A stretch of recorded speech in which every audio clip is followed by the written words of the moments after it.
സ്വാഭാവികമായിട്ടും അൻവറിനെ നിർത്തിക്കൊണ്ട് UDF ജയിച്ചു കയറാൻ പറ്റിയാൽ, അൻവറിന്റെ സഹായമില്ലാതെ ജയിച്ചു കയറാൻ പറ്റിയാൽ നേരത്തെ പറഞ്ഞ VD സതീശന്റെ ഏറ്റവും വലിയ വിജയമായിട്ട് ഇതിനെ പരിഗണിക്കും. അതേസമയം അതല്ല സംഭവിക്കുന്നെങ്കിൽ VD സതീശന് സംഭവിക്കാൻ പോകുന്നത് വലിയ അപകടമാണ്. കാരണം ലീഗിന്റെ കൂടി താല്പര്യത്തിന് വിരുദ്ധമായിട്ടാണ് അൻവറിനെ മാറ്റി നിർത്തിക്കൊണ്ട് VD സതീശൻ ഒരു തീരുമാനമെടുത്തത്. കോൺഗ്രസിലെ പലർക്കും അൻവറിനെ മാറ്റി നിർത്തേണ്ടതില്ല എന്നുള്ള ഒരു അഭിപ്രായമുണ്ട്.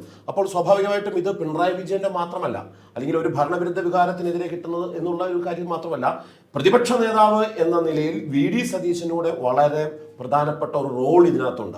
കഴിഞ്ഞ ചേലക്കര പാലക്കാട് തിരഞ്ഞെടുപ്പ് നടക്കുമ്പോൾ അത്തരമൊരു റോളിൻ്റെ പ്രശ്നം ഉണ്ടായിരുന്നില്ല.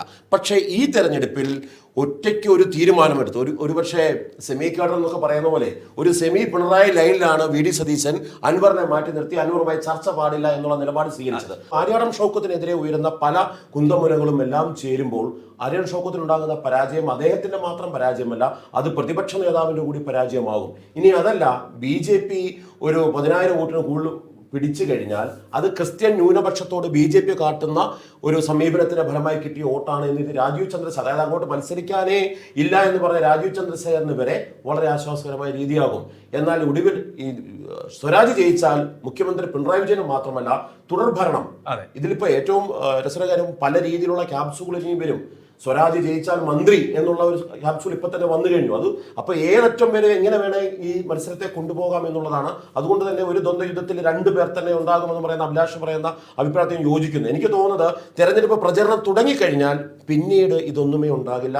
അവിടെ ആര്യാടൻ ഷൗക്കത്തും സ്വരാജും തമ്മിലുള്ള രാഷ്ട്രീയ പോരാട്ടം മാത്രമേ നടക്കൂ എന്നുള്ളതാണ് എൻ്റെ വിശ്വാസം. ഇപ്പോൾ അഭിലാഷ് നേരത്തെ പറഞ്ഞ ഒരു കാര്യമുണ്ട്, ഈ നിലമ്പൂരിലെ ഇത്തരത്തിലുള്ള മറ്റ് പല ഘടകങ്ങളിലും തെരഞ്ഞെടുപ്പിൽ വർക്ക് ചെയ്യുന്ന ഘടകങ്ങളുണ്ട് എങ്കിൽ പോലും നിലമ്പൂരിലെ പ്രബുദ്ധരായ ജനത അതിനെയൊക്കെ മറികടന്ന് വോട്ട് ചെയ്യും എന്ന് പറയുന്നു. പക്ഷേ ഇവിടെ കഴിഞ്ഞ ദിവസം നമ്മൾ സംസാരിക്കുമ്പോൾ മോഹൻ ജോർജ് എന്ന BJP സ്ഥാനാർത്ഥി, എന്ന് വെച്ചാൽ ക്രൈസ്തവ വിഭാഗത്തിലുള്ള BJP സ്ഥാനാർത്ഥി വന്നിട്ടില്ല. അതുപോലെ തന്നെ അൻവർ തെരഞ്ഞെടുപ്പ് രംഗത്തേക്ക് വന്നിട്ടില്ല. പിന്നെ അന്ന് അഭിലാഷ് പറഞ്ഞതിൽ ഒരു കാര്യം ഞാൻ പ്രത്യേകം ശ്രദ്ധിച്ചത്, ഈ 2011 മണ്ഡല പുനർനിർണയത്തിന് ശേഷം നടക്കുന്ന ആദ്യ തെരഞ്ഞെടുപ്പ് 2011 നടക്കുന്നു.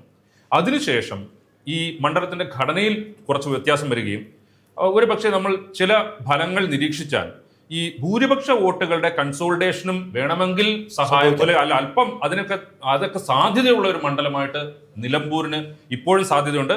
മാത്രമല്ല ഇപ്പോഴത്തെ നമ്മൾ ഇതെല്ലാം പറയുമ്പോഴും നിലമ്പൂരിലെ ജനത രാഷ്ട്രീയമായി പ്രബുദ്ധത ഉള്ള ജനങ്ങൾ ആ രീതിയിൽ വോട്ട് ചെയ്യുമെന്ന് പറയുമ്പോഴും ഇപ്പോഴത്തെ ഈ ഇത്തരത്തിലുള്ള സാമുദായിക ഇക്വേഷൻസ് നോക്കുമ്പോൾ അത്തരത്തിലുള്ള ധ്രുവീകരണം അപ്പുറത്തും ഇപ്പുറത്തും ഒക്കെ നടക്കാനുള്ള സാധ്യത അതുണ്ട്.